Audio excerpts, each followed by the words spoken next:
This is Andi Purewal for Boxing Social, and I'm delighted to be joined by heavyweight Nathan Gorman. Nathan, we've just witnessed your unanimous decision points victory over Kevin Johnson. I know it's not the fight you wanted, but on reflection, just talk me through your thoughts. It's not the fight I wanted, definitely not. Kevin coming within 4 days' notice. Listen, you know what Kevin's about. He comes in to get the rounds out. He does everything to survive. But on one side, I got a good 10 rounds out, so it's good, a good valuable experience. And I've just got out again, haven't I? So we'll just kick on from here now. I know how frustrated you were before the fight. I've spoken to numerous people in and around your camp about it.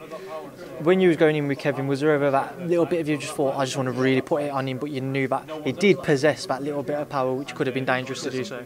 Ricky's a world-class coach. He even said to me, Nathan, for a certain fact this will end up going the distance. He said, as long as you listen to what I do in the corner, he said, get the rounds out.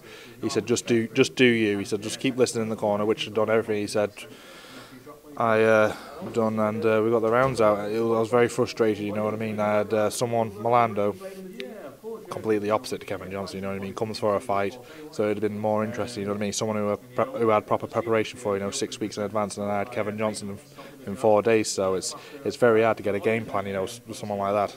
There's kind of that sense of frustration as well. The only time, which I'm going to bring him up in terms of yourself, the comparisons people make with Dubois, you fought Kajanu on 4 or 5 days' notice, you fought Kevin Johnson on 4 or 5 days' notice, he had 4 camps for them. Do you think it's a bit of frustration as well, they'll try and make comparisons on that notice? Yeah, definitely. When you've got proper sparring who can mimic people, it helps when you've got proper full camps. I fought them 2 guys with 4 days' notice. Kajano 6 days' notice, and Kevin Johnson 4 days' notice. And Kevin Johnson is a nightmare. Never mind on 4 days' notice. So I know it's early doors yet, but maybe would the Maldonado fight be something that you'd like next? Yeah, definitely. I've got to sit down with Frank and Ricky after this, and we'll get a plan. Hopefully no more pullouts and stuff, and we'll go on from there. Now, just to quickly touch on the other day, the British Boxing Board of Control ordered the Dubois-Joyce fight. What were your thoughts when you saw that?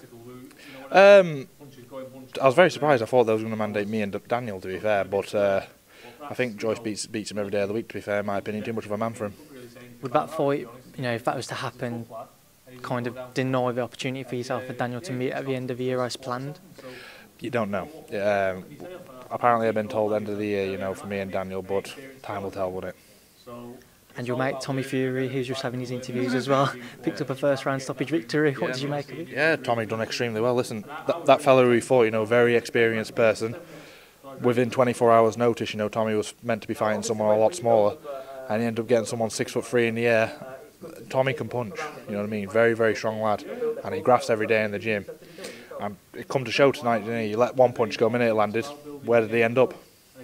And he's not been stopped before, that lad, I think 2 or 3 times, and by people what's like 12 or 15 fights. Tommy, you got to remember, same as myself, Tommy's already had 12 amateur fights and 2 professional fights now. Ain't bad going, is it? Obviously tonight we had Tyson in the building as well. What was it like for yourself, and what you imagine for Tommy to have the lineal heavyweight champion just sat there watching your fights? Yeah, good, because obviously Tyson knows Kevin Johnson, hasn't he? He's been and shared the ring with him. He'd done a good 12 rounds with Johnson, so it's nice to see. I was looking over, I could see him giving me little tips, jab and move and stuff like that. So it was good. It was good to have him watch me, ringside. And finally, we did have Tyson's fight with Tom Schwarz announced tonight. What are your thoughts on that one?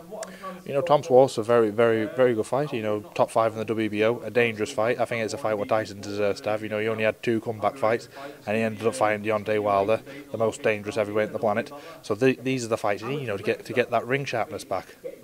Do you understand that, or just looking over social media, some people's frustrations in the sense of from Wilder to Tom Schwarz, people don't know who Tom Schwarz is. Do you understand that little bit of frustration, that there's that little drop in excitement? Yeah, that's the public eye. Listen, you're never going to win over the public eye. That's why they want to pay the fights. They want to see the best versus the best. And me as a fan as well. Well, Nathan, I don't want to keep you too long because I know it's very late. So thank you for speaking to Boxing Social, and congratulations on another victory. Thank you very much.